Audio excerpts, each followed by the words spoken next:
జీవుడు దేవుడుగా మారొచ్చు అని కృష్ణ పరమాత్మ అర్జునునితో చెప్పాడు. ఎప్పుడు ఈ జీవుడు స్వార్థరహితుడై, కర్మబంధాల నుంచి దూరమై, రాగభయ క్రోధాది రహితుడై ఉన్నప్పుడు ఈ జీవుడే దేవుడు అవుతాడు అని అంటున్నాడు. అంటే అర్జునుడు నిజానికి నరుడు, కృష్ణమూర్తి నారాయణుడు. నరనారాయణులు ఇద్దరూ కూడా వాళ్ళు ఒకరు జీవాత్మ, ఒకరు పరమాత్మ అని మనం అనుకున్నా ఇద్దరూ కలిసిన ఒకే ఒక్క దేహంలాగా ఉన్నటువంటి వారు. అంటే అద్వైతం ప్రకారంగా జీవాత్మ పరమాత్మ అవుతుంది. జీవాత్మ పరమాత్మ గుణాలు తాను పురిగిపుచ్చుకున్నట్టయితే పరమాత్మగా మారిపోతుంది. కాబట్టి దైవీ శక్తి అర్జునునిలోకి రావాలి. ఆ దైవీ శక్తి కారణంగా న్యాయంగా, నీతిగా, సత్య ప్రమాణంగా వ్యవహరించేటటువంటి విధంగా ఉండాలి. ధార్తరాష్ట్రులు ఎవరైతే, అంటే కౌరవులు ఎవరైతే తప్పులు చేశారో వాళ్ళు శిక్షింపబడాలి. వీళ్ళ అర్ధరాజ్యం వీళ్ళకు రావాలి. అంతేకాకుండా అర్ధరాజ్యం కాదు, న్యాయం ప్రకారంగా చూసినట్టయితే కళ్ళు లేనటువంటి వారికి రాజ్యార్హత లేదు. అయితే రాజ్యార్హత ఎవరిది? ధృతరాష్ట్రునిది కాదు, పాండురాజుది. పాండురాజు తర్వాత రాజ్యార్హత ఎవరికి వస్తుంది? పాండవులకు వస్తుంది. అంటే ధర్మరాజు, భీముడు, అర్జునుడు, నకులుడు, సహదేవుడు వీళ్లకు రాజ్యార్హత ఉంటుంది. కానీ మాయాజూదంతో మోసం చేసేసి 12 ఏళ్ళ అరణ్యవాసం, 1 ఏడు అజ్ఞాతవాసం చేసి తిరిగి వచ్చినా కానీ వాళ్ళ అన్నమాట ప్రకారంగా నిలబడడానికి సిద్ధంగా లేరు. వీళ్ళకి ఎందుకు ఇవ్వాలి రాజ్యం అనుకొని ధర్మక్షేత్రమైనటువంటి కురుక్షేత్రంలో యుద్ధం ప్రారంభమైంది. అర్జునుడు విషాదంలో పడ్డాడు. విషాదంలో పడ్డటువంటి అర్జునుడికి అనేక విషయాలు చెప్తూ సాంఖ్యతత్వాన్ని చెప్పాడు, ఆత్మతత్వాన్ని చెప్పారు, జ్ఞానాన్ని చెప్పారు, కర్మయోగాన్ని చెప్పారు.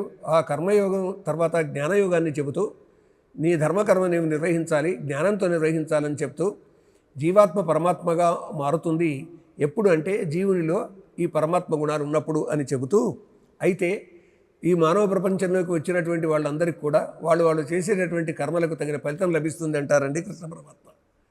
ఎంత ఆశావాదం అంటే ఇవాళ ప్రపంచంలో నేను ఒక పని చేస్తున్నాను, నా పనికి తగ్గ ఫలితం వస్తుందా? ఉదయం నుంచి సాయంకాలం వరకు మామూలుగా ఒక కూలీ పనికే వెళ్ళామనుకోండి, సాయంకాలం నా శ్రమకు తగినటువంటి ఫలితం నాకు వస్తుంది అని ఎవరైనా ఎదురు చూస్తారు కదా. భగవద్గీత అదే చెప్తుందండి. సామాన్య మానవుల నిమిత్తం కూడా ఈ విషయం ప్రస్తావిస్తారు కృష్ణ పరమాత్మ. ఎవరు ఎలా నడుచుకుంటే వాళ్ళకు ఆ విధమైనటువంటి ఫలితాలు వస్తాయని చెప్తూ, కష్టపడ్డ వారికి తప్పకుండా ఫలితం వస్తుందని చెప్తూ ఏమంటారంటే, ఏ యథామాం ప్రపద్యంతే తాం స్తతైవ భజామ్యహం మమ వర్త్మానువర్తంతే మనుష్యాః పార్థ సర్వశః. ఎవరెట్లు నన్ను సేవ చేతురో వారికట్లే అనుగ్రహింతును, సర్వ విధముల మమ పథమును అనుసరించుచు ఉండ్రి ప్రజలు. ఈ ప్రజలు ఏ విధంగా ఉన్నారు? ఎవరెట్లా సేవ చేస్తే వాళ్లకు ఆ సేవకు తగ్గటువంటి ఫలితాన్ని నేను ఇస్తానన్నాడు కృష్ణ పరమాత్మ. అంతేకాకుండా సోమరిగా ఉంటే ఫలితం ఏముండదు, కష్టపడితే కష్టానికి తగినటువంటి ఫలితం ఉంటుంది. అందుకొరకని చెప్పేసి సర్వ విధముల మమ పథమ్మును అనుసరించుచు ఉండ్రి మనుజులు. నేను ఏ మార్గంలో అయితే నేను నడుస్తుంటానో ఆ మార్గంలో ఈ ప్రజలందరూ నడుస్తారు అని, ఈ మానవులంతా నడుస్తారు అని. ఎందుకంటే దైవీ మార్గం ఒకటి ఉన్నది, మనకు తెలుసు కదండి. మత్స్య కూర్మ వరాహ నారసింహ వామన రామో రామశ్చ రామ. పరశురాముడు, బలరాముడు, శ్రీరాముడు ఇంతమంది ఇన్ని అవతారాలు ఎత్తారు. కాబట్టి వాళ్ళు నడిచినటువంటి మార్గంలో మేము నడవాలి అని నేను కోరుకుంటారు. ఇదివరకే కృష్ణ పరమాత్మ చాలా చక్కగా చెప్పారండి. శిష్టజనులు ఎవరైతే ఉన్నారో ఆ శ్రేష్ఠులు ఏ మార్గంలో నడుస్తుంటారో వాళ్ళని మిగతా వాళ్ళు అనుసరిస్తారు అని. కాబట్టి మమ పథమ్మును అనుసరించుట తప్పదు అనేటటువంటి విధంగా చెప్తున్నాడు. అంతేకాకుండా మానవ లోకంలో వాళ్ళు చేసినటువంటి ఫలితాన్ని బట్టి, వాళ్ళు చేసినటువంటి కర్మను బట్టి ఫలితం ఉంటుంది అని మనం ఒక మాట అనుకుంటామండి మామూలు జనంగా. పిండి కొద్దీ రొట్టె, శ్రమ కొద్దీ లాభం. కాబట్టి కష్టే ఫలి. ఏం పని చేయకుండా ఉన్నట్టయితే ఏ లాభం ఉండదు, ఏ ఫలితము రాదు. ఒక సింహం ఉందండి, నేను సింహాన్ని, కాబట్టి ఇక్కడ కూర్చుంటా. ఆ దారిన పోయే కుందేళ్ళు కానీ జింకలు కానీ వచ్చి నా నోటి ముందుకు రావాలి, నాకు ఆహారం రావాలని ఒక దగ్గర సింహం కూర్చుంటే వచ్చి నోట్లో పడతాయండి? వేటాడాల్సిందే, సంపాదించుకోవాల్సిందే, అంటే కష్టపడాల్సిందే, తన ఆహారం తాను సంపాదించుకోవాల్సిందే.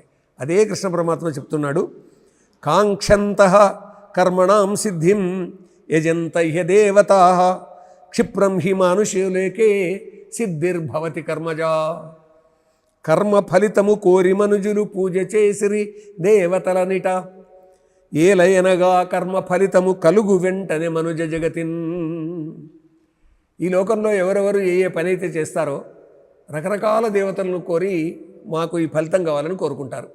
శ్రీ ఆంజనేయం ప్రసన్నాంజనేయం ప్రభాదివ్యకాయం అని ఆంజనేయ స్వామిని కోరి నాకు శక్తి కావాలి పరమాత్మ అని కోరుకుంటారు. అదేవిధంగా కృష్ణ పరమాత్మను ఆరాధిస్తూ ఉపాసిస్తూ స్వామి నాకు ఈ జ్ఞానం కావాలి అని కోరుకుంటారు. అవును, గీతా జ్ఞానం కావాలి. కానీ ఎవరెవరు ఏ ఏ పనులు చేస్తూ ఏవేది కావాలని కోరుకుంటారో ఈ మానవ లోకంలో, అంటే ఈ కలియుగంలో ఈ మానవ లోకంలో వాళ్లకు వాళ్ళ కర్మను బట్టి ఫలితాలు వస్తాయి అని అంటారు కృష్ణ పరమాత్మ. కర్మ ఫలితము కోరే పని చేస్తాడు మనిషి. చూడండి, జన వ్యవహారంలో మనము విద్యార్థి చదువుతున్నాడు, దేని కొరకు? తాను ఉత్తీర్ణుడు కావాలి, పాస్ కావాలి. నిరుద్యోగి తాను ఉద్యోగం కొరకు శిక్షణ పొందుతున్నాడు.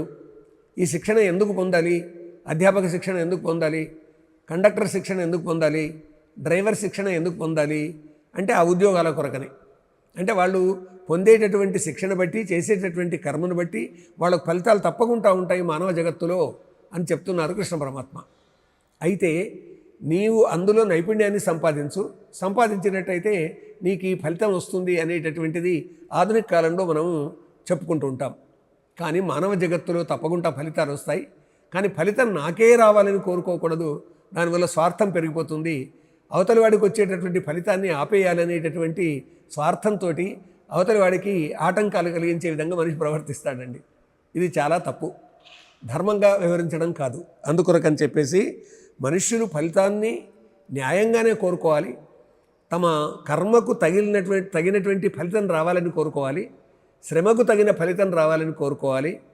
ఉదయం నుంచి సాయంకాలం వరకు పనిచేసిన వ్యక్తికి సాయంకాలం పూట అతనికి 5 వేళ్ళు నోట్లోకి వెళ్ళేటంత అన్నమన్న దొరకాలి కదా. ఇది న్యాయం, ఇది ధర్మం.